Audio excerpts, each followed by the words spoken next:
Welcome back. He called himself a prophet of God, promising heaven to his followers. But the name Jeff Lundgren would soon be known for one of the most shocking crimes in Ohio history, delivering despair to everyone that followed him. That's right. And tonight, 3 News Investigates begins Bloodline and Blind Faith, Untold Stories from the Kirtland Cult Killings. This is from the people involved, and they've never told their stories until now. Isn't it true that every one of these people are dead? Payday for Jeffrey Lundgren is today. I am a prophet of God. I'm even more than a prophet. The parable of the vineyard said that there were those who must perish.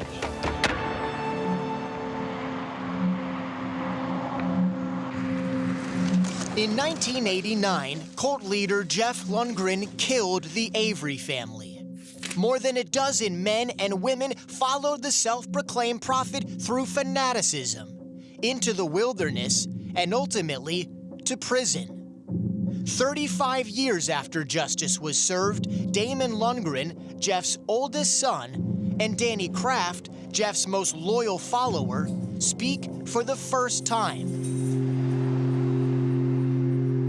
Jeff Lundgren grew up in Missouri, in a home defined by strict faith and a controlling, abusive father. It was a lonely life. I had few playmates, and I had few friends. Eventually, he realized force brought power. Well, I was very proud of myself the day I was finally big enough when he says, "I'm going to take you back to the fence," and I stood up and looked him in the eye and said, "Let's go." Jeff left college and served aboard a Navy ship during Vietnam. At sea, he studied the Book of Mormon vigorously. When his ship went unscathed during an intense attack, Jeff decided God had spared him. But once discharged and back in Missouri, Jeff struggled, bouncing between jobs and homes. Dad screwed up. Dad stole from work. Dad was a bad employee. By then a family man, his wife Alice and his oldest son Damon absorbed his rage most often. He was very aggressive, very dominating, incredibly strong. He was abusive in a lot of situations.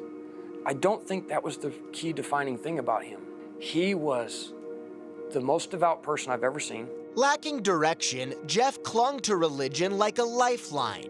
In a world where God's word was absolute, he rose through the ranks of a local reorganized Church of Jesus Christ of Latter-day Saints. Volunteer work led to ordination.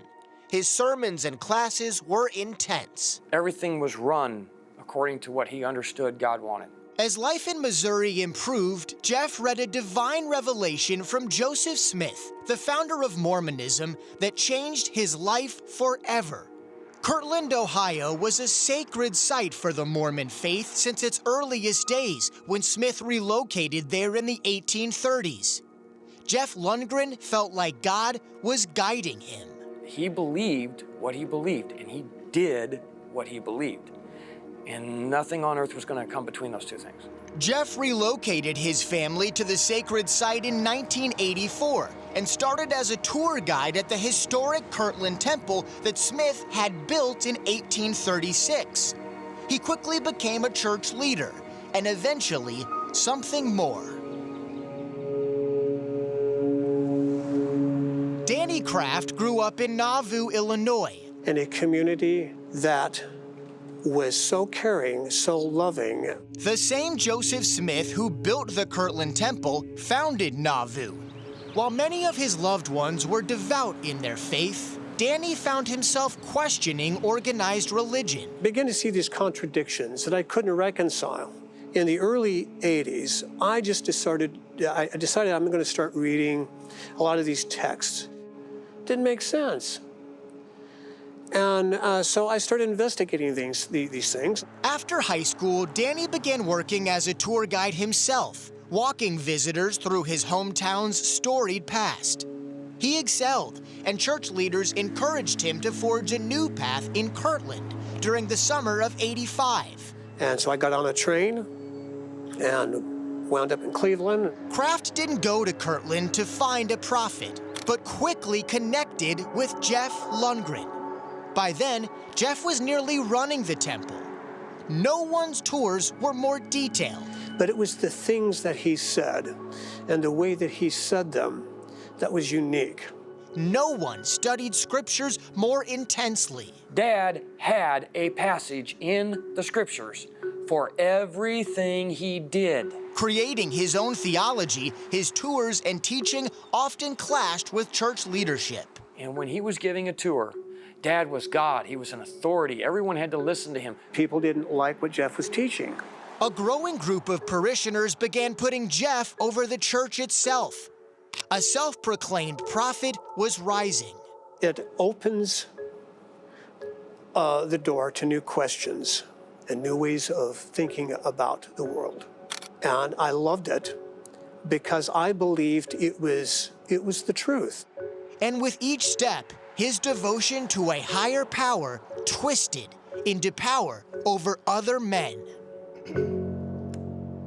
Well, this is part one of this series that continues through the week. 3 News investigator Peter Fleischer joining us live now. So what can we expect through the rest of the week? It's the insight and the access that we're most excited to show you. So how did this cult form in Northeast Ohio? How did 12 relatively normal adults follow a man who called himself a prophet of God? We know that he eventually murdered this family of 5, but how did these adults follow this man? And then after these murders occurred, the arrests, the trials, life behind bars, we explore all of those topics in this series across the rest of the week. Now, this was just part 1, and we're going to have all of the parts throughout this week. But if you're intrigued and viewers want to see the entire project, they can do so right now. It is available right now. So if you liked any part of that series, that story, you can find the entire thing on our WKYC Plus app. You can watch it on your phone. You can watch it on your TV. Wow. All 5 parts are streaming right now, and you can binge it. It's just 30 minutes to watch all 5 parts. So whether you're on your phone or on your TV, you can watch our entire series. It's fascinating. Definitely something we're all looking forward to, Peter. Thank you so much. Great work. Thank you.